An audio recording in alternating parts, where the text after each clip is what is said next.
Environment and human rights foundation কর্তৃক আয়োজিত আলোচনা সভার সম্মানিত প্রধান অতিথি অ্যাডভোকেট নাজিমউদ্দিন চৌধুরী, আইনজীবী সমিতির সভাপতি এবং বিশিষ্ট লেখক, কবি, সাহিত্যিক আমার শব্দ বড় ভাই কামরুল ইসলাম, কেন্দ্রীয় কমিটির চেয়ারম্যান আব্দুল আজিজ এবং মহাসচিব আব্দুল মান্নান এবং দূর দূরান্ত থেকে আগত আমার বিভিন্ন নেতৃবৃন্দ সকলকে জানাই রাতের শুভেচ্ছা ও অভিনন্দন।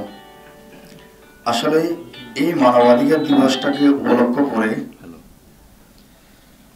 বিভিন্ন দেশে বিভিন্ন সংগঠন নির্যাতিত নিপীড়িত মানুষের পাশে দাঁড়ানোর লক্ষ্যে বিভিন্ন সভা, সেমিনার, র্যালি মাধ্যমে এই মানবাধিকার দিবসটি পালিত হচ্ছে। মানুষের ভোটাধিকার, জনগণ অধিকার বলতে সুস্পষ্ট লক্ষ্য করা যায় না, যারই আলোকে আমরা দেখছি বিগত কয়েক বছর বাংলাদেশের মতো একটা দেশে, স্বাধীন রাষ্ট্র, যে দেশের মানুষ স্বাধীনভাবে ভোট দিতে পারে নাই, যে দেশের মানুষ মুখ দিয়ে কথা বলতে পারে নাই, বাকশক্তি রুদ্ধ করা হয়েছে, সেই দেশে মানুষের ভাগ্য নিয়ে চিনিমিনি খেলেছে। আমরা সেই দেশে বসবাস করি।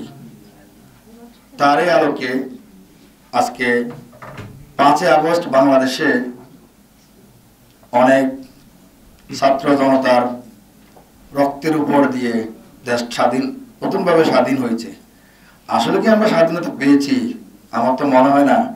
গত কিছুদিন আগে আমাদের এক ভাই আইনজীবী দিনে দুপুরে কোর্ট বিল্ডিং এ মেরে ফেলছে।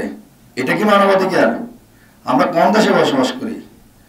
একটা সময় ছিল বাংলাদেশে যে মানুষ সবসময়, যে কথাটা আমার সিনিয়র নেতৃবৃন্দরা বলে গেছেন, যে প্রশাসন মুক্ত ছিলেন না, সবসময় আমরা জবাবদিহিতা বাইরে ছিলাম।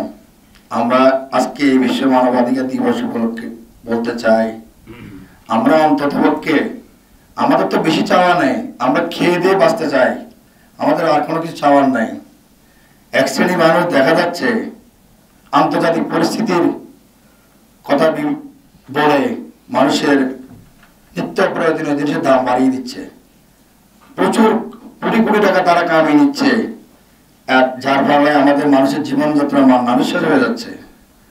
আরেক শ্রেণীর মানুষ ধর্ম বিশ্বাসকে পুঁজি করে ধর্মী, গরিব, মুসলমান, হিন্দু সবার সাথে ধর্মীয় দাঙ্গা লাগিয়ে দেশের মধ্যে একটা অরাজক পরিস্থিতি তৈরি করেছে, যেটা আমরা কখনো কামনা করি না।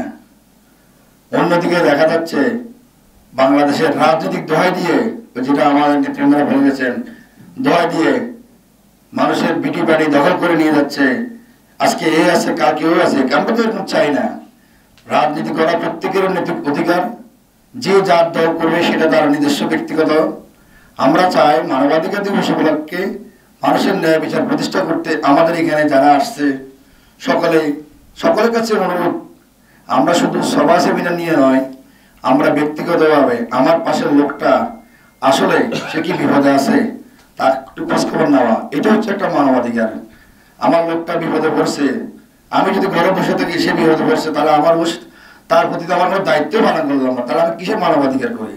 মানবাধিকার যদি আমি সত্যিকার পালন করতে হয়, তার বিরুদ্ধে আমাদের এগিয়ে আসতে হবে, তাহলে হয়তো দেখা যায় দেশে মানবাধিকার প্রতিষ্ঠা হবে। আসুন আমরা সকলে মানবাধিকার প্রতিষ্ঠা করার জন্য এগিয়ে আসি।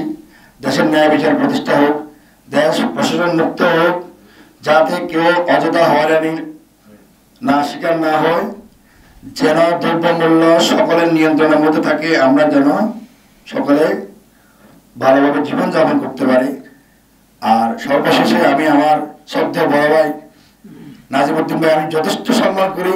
ওনার সাথে কিন্তু আমার বেশি দিন পরিচয় হয়নি। আমি ওনাকে 2টা প্রোগ্রামে আমি ওনাকে দাওয়াত দেওয়ার সাথে সাথে উনি আমার প্রস্তাবটা গ্রহণ করেছেন। এই জন্য আমি হিউম্যান রাইটসের পক্ষ থেকে ওনার কাছে আন্তরিক ধন্যবাদ জানাচ্ছি।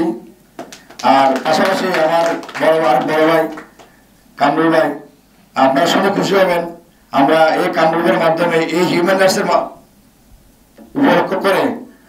চট্টগ্রামে, সারা চট্টগ্রামে আমরা একটা নতুন করে যত স্বেচ্ছাসেবী সংগঠন আছে সবাইকে নিয়ে আমরা একটা নতুন ঐক্য ফোরাম করতে যাচ্ছি। সেই ফোরামের আহ্বায়ক আমি, এবং সর্বোত্তম সহযোগিতা করতেছেন আমার শ্রদ্ধেয় কামরুল ভাই এবং আমার আরেক ভাই আছেন সাজ্জাদ ভাই, এবং আমার সংগঠনের দুইজন মঞ্জুর আলম এবং বাইক সাকসেস স্কুলের একজন মামুন ভাই, এরকম আরো অনেকে আছেন। তো আশা করি আবার আপনাদের সাথে দেখা হবে। আসলে আপনাদের অনেক কষ্ট দিয়েছি, এই জন্য আমি আন্তরিকভাবে দুঃখ প্রকাশ করতেছি। ইনশাল্লাহ সকলের সাথে আবার দেখা হবে। সকলের সহযোগিতা আজকে এত সুন্দর একটা প্রোগ্রাম করতে হবে। সবাইকে ধন্যবাদ। আসসালামু আলাইকুম ওয়া রাহমাতুল্লাহি ওয়া বারাকাতুহু।